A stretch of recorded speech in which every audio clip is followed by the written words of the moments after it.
I love you.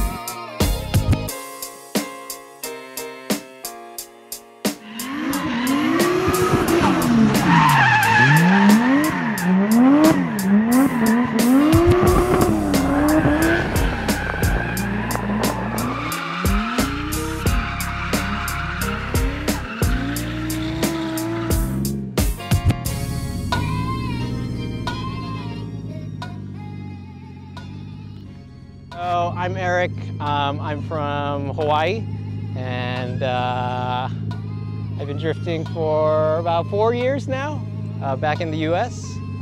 This is my second time in Japan drifting. Figure it's when you start doing that and when you learn how to do the transition to the other corner if you be in the track. So let's say here you're gonna do everything by throttle and the steering wheel. So I'm gonna teach you guys how to transfer the weight of the car to one side to the other on the throttle. So that's something, because everything we're learning on first gear, so everything is gonna be very slow. So if you can do from low speed, when you get faster, it's just everything's gonna happen faster, but it's the same way. Yeah, you should just definitely do it, you know? It's a lot cheaper than drifting in America, and it's just an all-in-one package, and you just come here and, you know, enjoy the track, enjoy the experience of Japan, and yeah, if you're on the fence, you should just definitely do it. It's so easy, you know, it's great. It's amazing.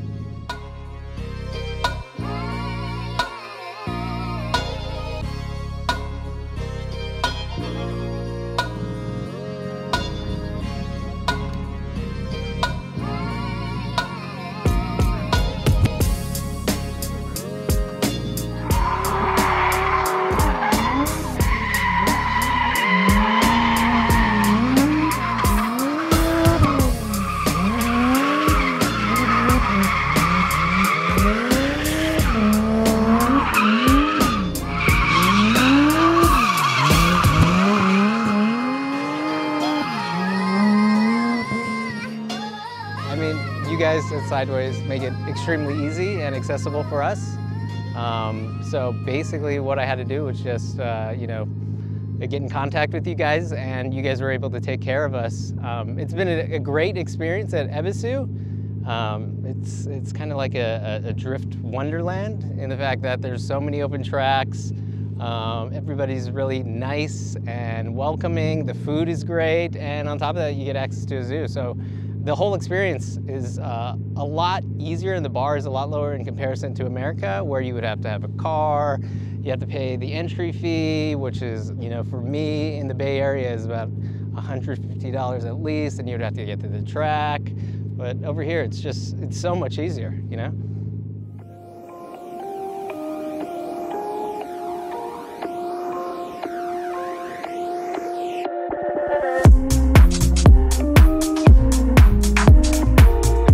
So you guys are probably wondering why I'm not in the first part of the Okinawa drift trip that we were doing. Yeah, well, this is why. So what actually happened is a rod decided to let go on my testing day. There's not really any footage of it because I was there by myself, but there's a nice big hole in the block. Unfortunately, I don't think we did anything wrong. I think it was just the motor's time to go. We were running super low boost to keep it safe. The tune was solid. We had all the knock detection on. All the logs show it was happy, and it broke at about 6 pound of boost.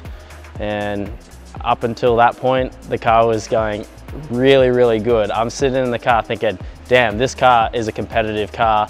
I'm so happy with it. And next minute, kaboom. Next minute, next minute.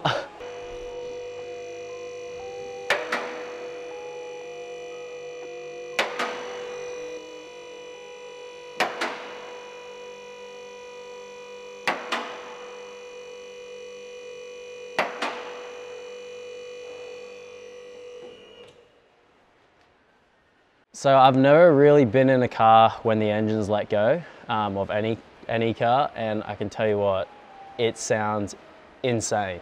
It sounds like someone's got a blender spinning at full noise and then just dropping a whole bunch of bolts in it. It just sounds catastrophic. So you're probably wondering why we didn't bring the S15. Due to shipping, it's just too hard to ship a car of that level. It probably would have had to go in a container, adding like more cost and blowing the budget way out. So, and the only other option was that street sweeper, but I don't think I would have been competitive in that. So we just decided to call it quits on that one. With this one, we're just gonna do a stock swap for it. We got an engine ready to go straight back in it. Then we'll probably turn the boost down even lower, even though it was already on a safe level. This car was run at much higher boost previously. We were at 0.6, 0.5 bar, and it used to be at 1 bar. So it used to have nearly double the boost and didn't break. So I think this was just a freak in nature.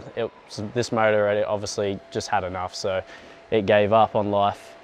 But yeah, we'll get a new engine in it and tune it up, and it should be good to go.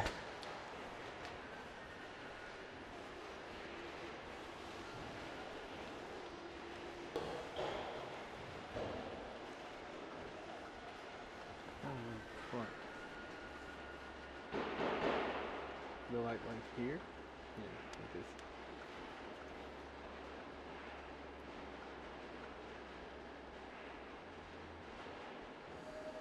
Fuck.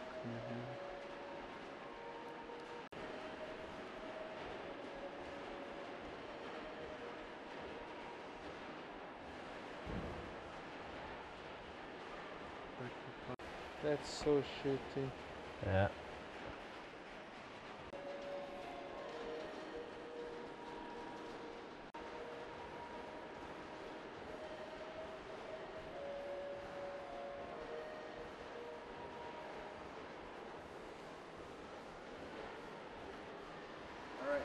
Alright guys, if you're liking our content here, make sure you subscribe, like, comment, share it to all your friends. If you want to keep seeing these videos, because obviously they take a lot of time and effort to make.